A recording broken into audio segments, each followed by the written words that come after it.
15, and we are nowhere near the festivities. It is Chick-fil-A and chill.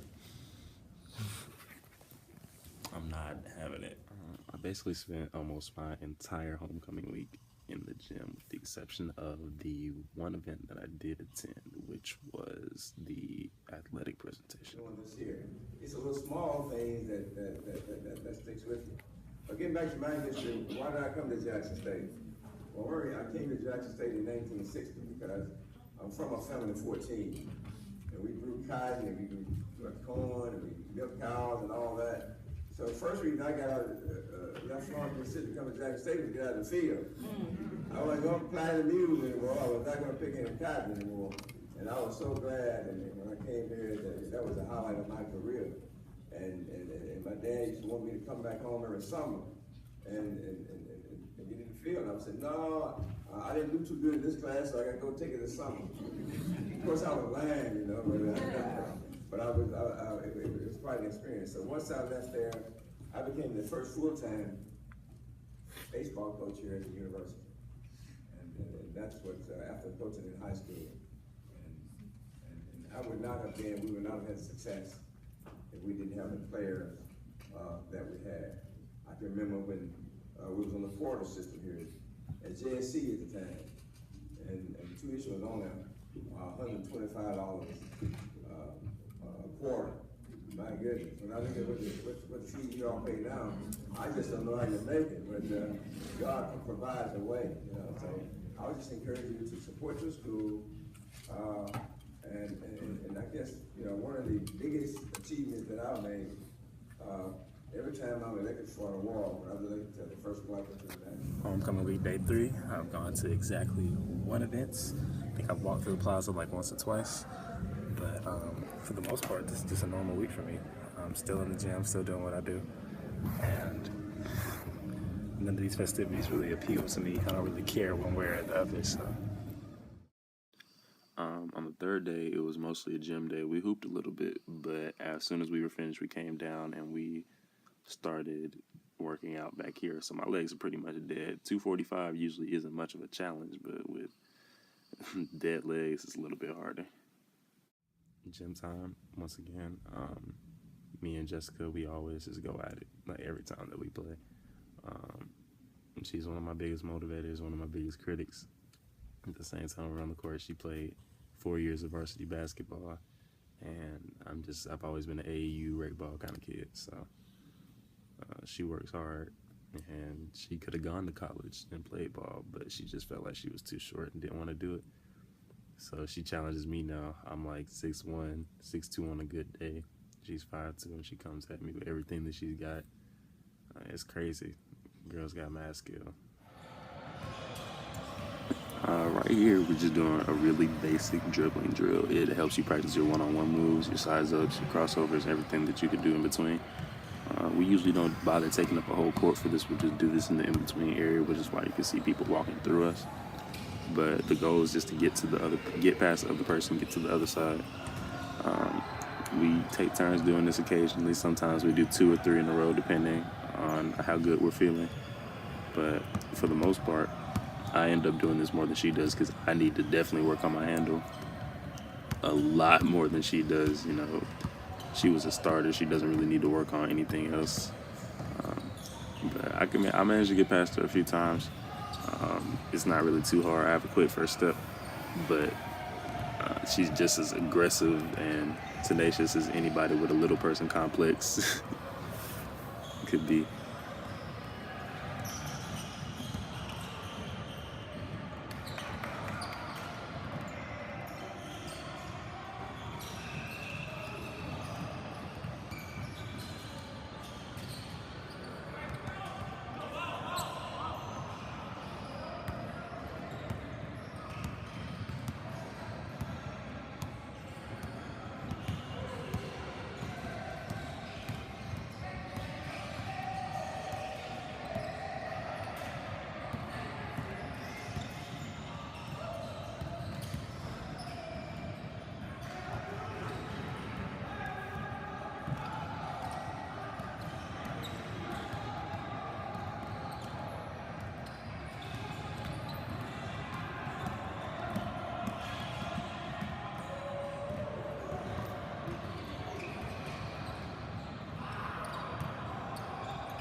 This is a drill Jessica, and I like to do it. It's called 3 by whatever number you decide to go to. I think in this case we did like 24, something like that. We might have done more. We kind of lose count after a while. We just make sure we do them 3 at a time. But the purpose of this is just to work on your one-on-one moves, finishing, shooting, whatever you have to do. I really can't shoot. And she is using my ball, which is a boy ball. So we didn't have time to just like keep switching balls back and forth between every 3 because it's not supposed to be something that takes a while. So you get to see us interacting a little bit, talking a little trash as we do these things. But for the most part, it's just us having fun one-on-one. It's competitive, but it's not supposed to be that serious. We play around a lot. I try not to let her score on me too much because she's 5'2". So that a lot of that, what you just saw, happens. But other than that, we're just out there having fun. We're really just trying to get better every time we step on the court.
fade. Keep your head up, going strong. You're not gonna stop me most of the time when I drive in. Easy. There's my brother, the real athlete, but I have a little athleticism. Maybe my view of homecoming week and whatnot will change once this becomes my alma mater, but from what I saw, it just wasn't all that interesting. It looked like a typical fair to me. Just a lot of people who went to the school showing up. Just more people on the plaza, really. Um, so it wasn't really too much different. The event that I did go to, the videos were cool, but you saw a dude just kind of droned on like that for about 15 minutes, which was cool. He had some very interesting things to say, though, but the rest of it was just dull as a whole.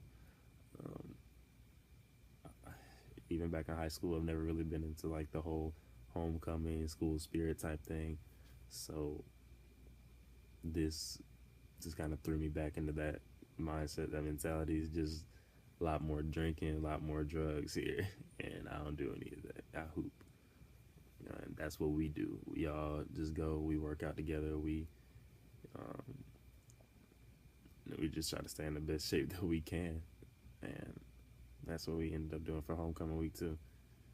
Nothing too much different.